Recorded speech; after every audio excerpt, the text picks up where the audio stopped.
Title VII of the Civil Rights Act of 1964 prohibits discrimination on the basis of sex, but in some cases, employers may be able to defend sex-based discrimination by showing that an employee's sex is a bona fide occupational qualification, or BFOQ, that's reasonably necessary to the normal operation of the employer's business. In International Union UAW versus Johnson Controls Incorporated, the court considered whether a policy intended to protect fetuses was a BFOQ. Johnson Controls manufactured batteries using lead. Occupational exposure to lead can cause health problems, including a risk of harm to fetuses being carried by pregnant workers. In 1977, Johnson Controls announced a lead exposure policy expressing the company's concern about fetal protection.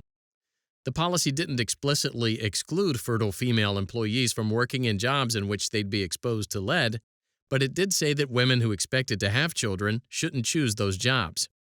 In 1982, Johnson Controls went further and adopted a policy prohibiting the placement of pregnant women and women who could become pregnant into jobs involving lead exposure.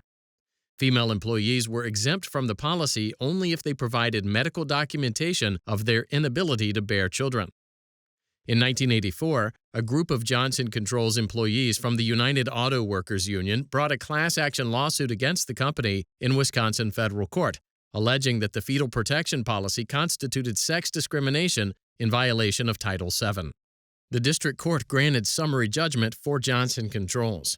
The Seventh Circuit affirmed, holding that the fetal protection policy was justified as a business necessity and that the policy qualified as a BFOQ, because preventing fetuses from being exposed to lead was reasonably necessary to further Johnson Controls' interest in industrial safety.